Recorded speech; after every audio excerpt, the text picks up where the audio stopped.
আসলে আমরা কোনোদিনও মায়ের কষ্ট একটু বোঝারও চেষ্টা করিনি। বিয়ের আগে যখন বাবার বাড়িতে রোজাগুলো পালন করতাম, ১ম রোজার দিন মার কাছে দৌড়ে গিয়ে বলতাম যে, "মা আজকে তুমি সব রান্না করো ইফতারিতে, আমি সবকিছু খাবো।" মা কোনো ধমক না দিয়ে চুপি সরে বলত যে, "ঠিক আছে সবকিছু রান্না করব যা।" মায়ের সাথে শুধু শরবত বানানো ছাড়া কোনো কাজই করতাম না। মা কিভাবে যে সারাদিন রোজা রাখার পর সকল আবদারগুলো পূরণ করত একমাত্র আল্লাহ পাকই ভালো জানে।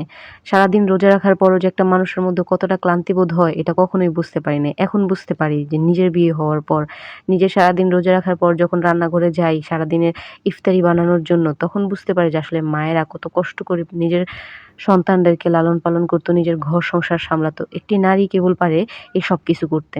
এই কথাটি ভেবেই আজকে মনে হয় আমার ২ চোখ বেয়ে পানি পড়তেছে। কেননা মাকে ছাড়া আজকে কতগুলা বছর শ্বশুরবাড়িতে আছি। মাকে দেখি না কতগুলা বছর। মাকে হারাইছি কতগুলা বছর হয়ে গেল। কই মা তো আর আসে না। মায়ের কাছে গিয়ে আর এখন আবদারও করতে পারি না। মার কথা ভীষণ মনে পড়ে।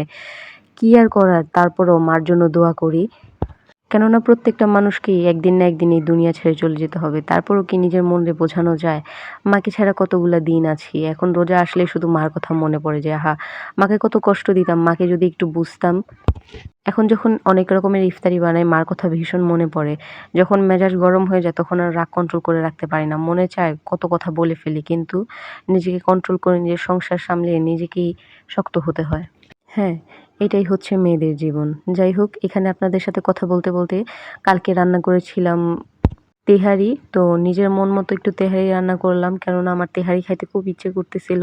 তো আমার জামাই তো বাসায় নেই। ও তো শুক্রবার ছাড়া বাসায় থাকে না। তারপরও বেশি করে রান্না করছে আমার জন্য, আমার পাশের বাসার এক আত্মীয়কে দেওয়ার জন্য আর আমার হাসব্যান্ডের জন্য। কেমন হইছে ভিডিওটা অবশ্যই কমেন্টে জানাবেন। আর যদি আমার ভিডিওটা ভালো লেগে থাকে অবশ্যই যে যেখান থেকে আমার ভিডিওটা দেখতেছেন আমার পেজটাকে অবশ্যই লাইক ফলো করে দিবেন। আপনাদের একটু সাপোর্ট, একটু ভালোবাসা আমাকে অনেক দূর পর্যন্ত নিয়ে যাবে। আর হ্যাঁ, আপনারা যদি আপনাদের এরকম লাইফ স্টোরি আমাকে বলতে চান অবশ্যই আমাকে কমেন্ট করে আমার ইনবক্সে পাঠাতে পারেন। সবাই ভালো থাকবেন এবং কি আমার পেজটিকে লাইক ফলো করে শেয়ার করে দিবেন। আমার পেজটির পাশেই থাকবেন। আল্লাহ হাফিজ।